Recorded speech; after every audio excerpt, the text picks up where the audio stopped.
You're addicted, not to the game, but to checking. Checking every enemy, every chest, every roll, and you can't stop. Look down real quick. No, not at the floor. At this. You see that? You're gonna pick that up. And you don't even know what it is yet. But here's the cool thing, is that you know that it's probably trash. It won't help you. And in games like Diablo or Borderlands, you don't even use most of the things that drop. So why do we keep grabbing it anyway? By the end of this video, I'm going to be taking this and turning it into this. Now, the cool part is, it's not just loot games doing this. A game like Pokemon, a game with zero loot, well, it's kind of not true, but you don't really pick up loot. Zero items, almost no inventory, pulls the exact same trick. I'll show you which one, because it all comes down to one word, maybe. Maybe the next one's going to be a rare. Maybe it's the one you wanted. Maybe the next one will be better. And that maybe is driving the entire game. So let's break it down. Why does loot actually feel good to collect? Why you can't stop checking it, even though you know that it's going to be trash. And we'll also go over some code to see how we can build it in Godot. At a simple glance, loot seems simple, but is it really? I mean, an enemy dies, an item drops, you pick it up, and that's it. Technically, yeah, it's loot, but it doesn't really feel like loot. It just looks like a square that appeared that we have to pick up. So there's more happening in games like Borderlands, Diablo, or Pokemon. Even Vampire Survivor. All of these games are games that the reward feels good to actually pick up. And there's a few pieces that go into this. It's the randomness, the rarity, it's the reveal, and the comparison. At the end of the day, it's just the chase after something better. And once you stack all of these together, loot will stop feeling like just a regular item drop and more like, well, something that just feels good and more like an addiction.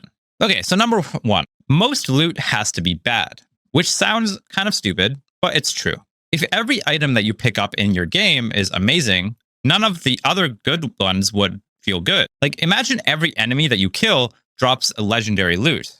At first, you're like, okay, cool, and it's kind of exciting. But after a few minutes, the legendary becomes normal. So imagine what you would feel like when you get that normal. So games need bad loot. At the end of the day, they need common items. A random sword that you're going to probably sell instantly to that random shop vendor. You need to pick up boots that are worse than what you currently have. A random potion that you'll pick up, even though you already have like 100 of them. Because the bad drops aren't what actually make the drop feel good. It's the contrast between the bad loot and the good loot. It's what makes you think, no, wait, this one is different. This other one. So a useless drop doesn't mean that the system failed. It's more so that a lot of the time that bad loot is part of the system. It's setting up for the next one, and the one after that, and the one after that. Until finally something drops and you're like, wow, I actually got something good. And that's why Pokemon is a good comparison. Pokemon isn't really a loot game, not the way that Diablo is. You're not really killing enemies for a sword or loot, per se. But the loop feels the same. Loop. You'll walk through grass, have a random encounter, but most of the time it's not special. It's going to be probably the same, no offense, but trash Pokemon that you encountered 50 times before. But you'll keep walking through the grass anyways in hopes that you'll find something better. And that's the whole thing. The game doesn't need to give you everything that you want right now. It just needs to make you believe that the next one is going to be that thing. That's the exact feeling that loot games will use. You kill one enemy because it dropped something. You open one more chest because maybe there's something good inside of it. And you'll always do one more run because maybe this time the build will be better. This is more for roguelikes, but the idea is the same. That's why loot is so powerful. It turns a tiny action into a tiny chance. This enemy, it's more than just an enemy. It's more than just loot. It's a chance of getting something good. And that patch of grass, it's not just grass, it's a chance. So hopefully you get the idea. Okay, but here's the thing is randomness on its own isn't enough. You might click off now and go to your game and start adding randomness, but again, that's not good enough. We can easily just make the monster drop something on random. That's not that hard, because technically it works, but it doesn't really feel good yet, because the game isn't really telling me anything. It's not telling me if that item is rare, if it's a common drop.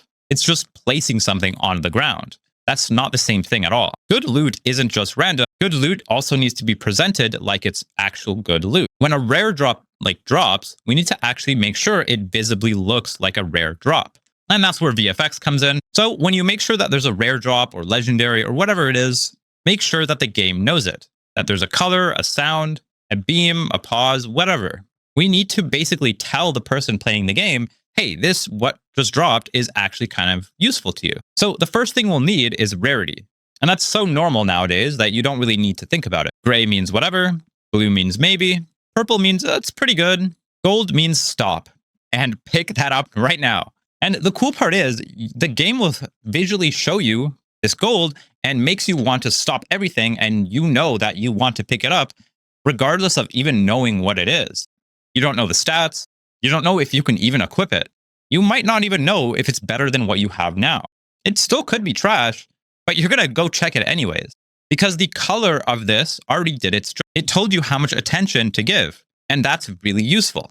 If every item looked the same, it would just get exhausted. Rarity colors basically just fill in that gap of allowing users or the player to ignore that. Maybe I'll check that. I'll definitely check that. So in Godot, the simple version is giving each item a rarity and then making it look different based on that rarity. And that's it. The item has a category has a color, and now the player instantly understands the item is worth more attention or maybe less attention. Okay, now that's enough about colors and rarity and all that stuff. We now need a drop table. That is the part that will turn our loot into a slot machine, kind of adding that addiction part to it. A drop table is literally just a table of things that tells us how likely is something to actually drop. It's just percentages, basically. But those percentages are the entire engine. That's what creates that hopefulness within the game. Every time the enemy dies, the game rolls the number. And depending on the number, it chooses what you get. And again, that's why bad drops matter. Because if legendary was 50%, then who would care about what loot drop? Okay, now that's all about the visuals of picking up the thing or whatever, but we now need the reveal. The reveal itself is still pretty boring here. It's pretty plain. The item just instantly appears, and that doesn't really help us. And technically, this is a legendary, but it doesn't really feel legendary enough yet. It just spawned, and spawning is pretty boring. So the reveal matters a bit. Vampire Survivors is a great example here. When you open a chest, it could just give you the upgrade immediately, but it doesn't. It makes you wait. It plays the music, the chest opens, the item pops, and you might think sometimes that this is annoying, but this actually matters a lot. It gives you that anticipation of, oh, it could be good, it could be bad, and sometimes it might keep going, and you get more than what you expected. That waiting is a huge part of it feeling good, especially when you actually get something that is actually good. Now, Pokemon does the exact same thing in catching. The game already knows you caught it, but it's playing that animation so that way you feel that anticipation. So for loot, we give the drop a little bit of a cutscene, basically. It's not a full cutscene, but a little moment to give that player some anticipation. You can have the items pop out first, and then the glow, then the sound plays. And if it's rare or legendary or whatever, we can give it a bigger effect. Now it actually feels like the monster is dropping something, not like the item just got pasted into our world. You can scale it, play a sound, maybe add some particles. And suddenly the drop actually has life to it. Now, okay, we've mentioned comparison a few times here, but there's an important distinction here and a very important problem. The rare item is only rare if it actually does something rare. Okay, I got a rare sword, but what does that do for me? Does it just give me better stats? Does it visually look better? Because if the answer is no, then why would I care if my drop is common or rare, right? It doesn't really make a difference. That's where stats and builds and the visuals will come in. The item needs to connect in some way. You need to get the player, the person playing the game, to actually care a bit more about the rarer drops, whether it's fire damage, crit chance, maybe items that work well together. It doesn't need to be that complicated, but the player needs to be able to look at this and be like, do I really want this, or is it just more damage?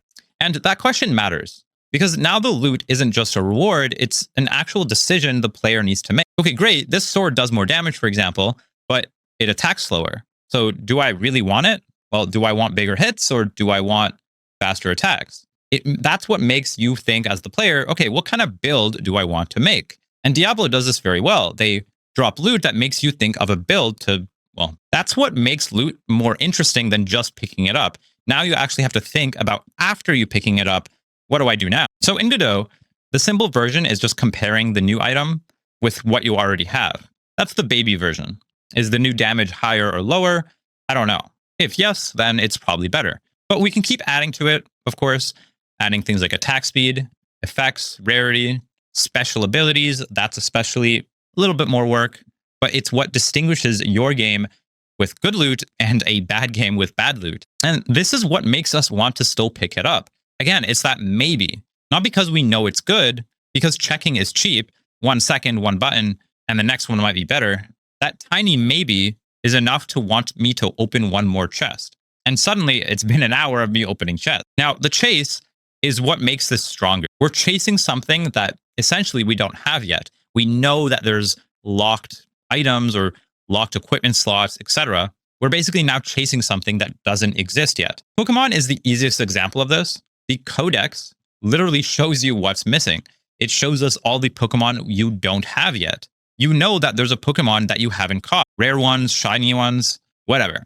I'm not a big Pokemon fan, so the game isn't just giving you a random encounter, it's giving you something to chase after as well. And loot games do the same. They'll show you empty inventory slots, item slots. They might even tease you legendary weapons, whether it's through dialogue or something else. I remember RuneScape did this really well. They had this one scene where they would talk about some legendary dragon weapon. Shout out to if you played RuneScape back in like 2009 or 2009. That's why the collection screen works. That's why missing slots work very well. Why item sets also work very well. Because the game is saying, look, if there's something there, you don't have it, you might not even know what it is, but you're going to want that. You don't really see, you want that. And that's enough to make people keep chasing after it. Now, of course, there's other things that stack on top of the gameplay, but that's a big part of it. Okay, now let's put it all together. This was the very first version. An enemy dies, item appears, and we can pick it up. And it's technically loot, but doesn't really feel good. Now we can add randomness. Not every enemy drops something. So now there's that uncertainty. We can add rarity. Now the player knows what's going to drop or the rarity of it. And we can add the reveal. Now it actually feels like the monster is dropping something.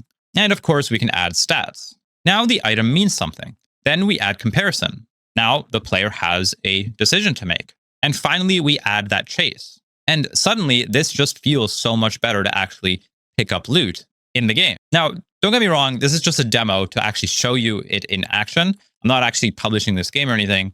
It's just a demo. The point is, the code isn't supposed to be that complicated for this.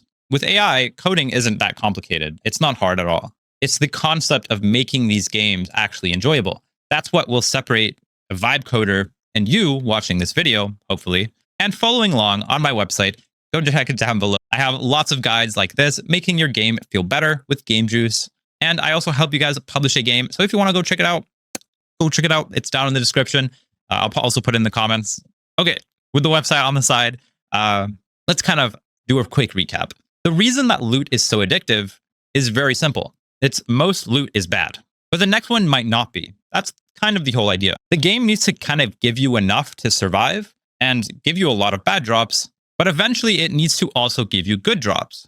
You need to make sure that the player feels all this. Maybe this one's rare, maybe the next one will be better. Every time I see this chest rolling on my website, you might think, oh, this next chest will be good. But in reality, the chest drops are most likely going to be bad. But the cool part is we can go a step further, and when you do get a good chest, you don't even know what's inside that chest. There could be, again, good loot inside the chest or bad loot inside of this legendary chest, which of course can feel pretty bad, but it still gives you that satisfaction of wanting to chase the next legendary chest. All right, one last shameless plug. If you guys want to build systems like this, I have lots of tutorials on my website with blogs and a guided path to actually creating a game. If you guys have never built a game inside of Godot or inside of any engine and published it, go check out my website. That is exactly what I'm trying to build on codingquest.io. The goal is to basically just guide you through actually making a game from scratch and then publishing it and cleaning it up with Game Juice. So every time I release a campaign, I always try to include Game Juice that you can add into this game. And of course, videos like this that will help you make it feel juicier. That's it for this video. Thanks for watching. I'll see you all next time.